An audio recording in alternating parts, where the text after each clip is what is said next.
Right now, I have no script and I have nothing really prepared. I want us to go straight from the heart for this video because this is a bit of a motivational video.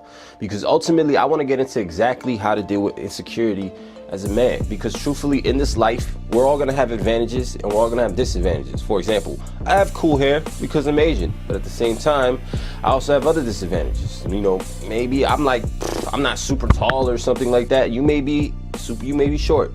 You may be overly tall to where it's kind of awkward. You may have certain sexual insecurities. You may have certain insecurities about your body. For example, I once had a surgery around like my fucking back and I have some fucking scars, look like Jason fucking scratched the shit out of me. That just little things like that. Everything from physical to mental to everything around you. Ultimately, as a man, you must learn to deal with this, just deal with this insecurity. And I wanted to give a special tip, a special way to really deal with this insecurity, and I like to call it putting it at the forefront and making it your advantage. Because ultimately, man, say you're a fat guy, you go up to a girl and naturally you might feel insecure about the fact that maybe you're fat and she's not fat or whatever the case is, but instead you need to own it and you need to say, hey, look, have you ever dated a sexy fat guy before? Have you ever dated a sexy chubby guy before? Take the things that you think are disadvantages and make them an advantage. For example, maybe you are a race or a certain culture and you live in an environment where there just isn't really a lot of you. Maybe you feel out of place. Instead, take that and make that an advantage. For example, I'm Asian. I grew up in the Bronx.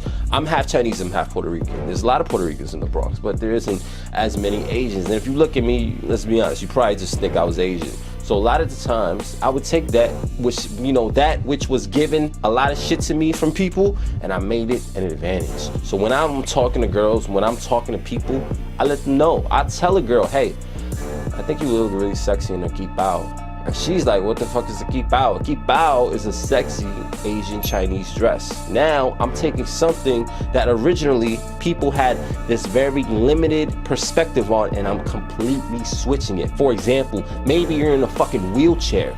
Everyone has an unconscious NLP, a neuro-linguistic programmed response to certain things. If someone sees someone in a wheelchair, naturally they feel pity. And pity, the problem with pity is a negative emotion. So if you're a guy in a wheelchair, you want to flip that shit on its head. You want to tell girls, hey, you ever dated a sexy guy in a wheelchair? You know, I can roll you everywhere all night, but only if you're worth it. Only if you go, because I can't have any old goofy bitch on my lap. I'm just letting you know. You take the thing that you think is a weakness, you don't just try to brush it under the rug, you put it to the forefront, you make it a strength. Because here's the thing, when something's a weakness, people tend to feel like, man, like I have to just hide it or some case. But the reality is people aren't stupid. They're gonna see you trying to hide it. They're gonna see you trying to shy away from it, and it's gonna make them feel also negative to it. Instead, you wanna flip that shit around. What if you're the wheelchair guy that everyone likes at the party? You don't think there's gonna be girls there that will be with you? You don't think that?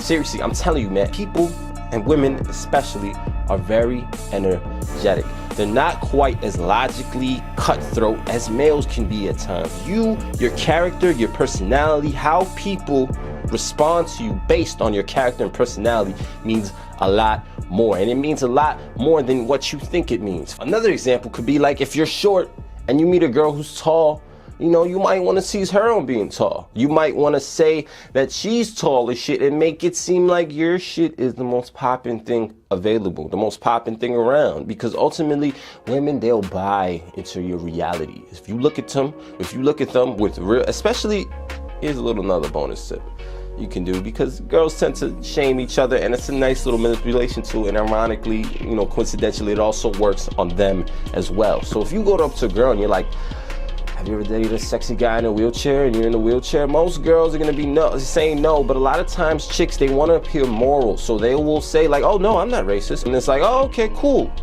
So then you just go off from that. And a lot of times, what you need to understand is that ultimately as a man, you have to accept yourself. You have to accept yourself. All of us, we have advantages and we have disadvantages. And sometimes, I'm not gonna lie to you, life has fucked over some of us way more than others. And the reality is, some of us are here and some of us are here. And in order for this guy to end up over here, he has to work much, much more. But the reality is, hey, there's nothing you can do but try to take that and ultimately make something of it. Because Because no one's gonna feel pity for you, man. No one's gonna feel pity for you, man. I could sit here and be like, yo, bro, that sucks. But at the end of the day, you still gotta go out there. You still gotta own that shit. And ultimately, that's what matters. Every day, you know, growing up, I always say this shit, but growing up in the Bronx, it's like I stood out a lot. Everywhere I go, I can live on a block my whole life, and I'll still, because it's New York City, there's so many people, I can still walk outside and have people giving me funny looks. And it's like, dude, I live here.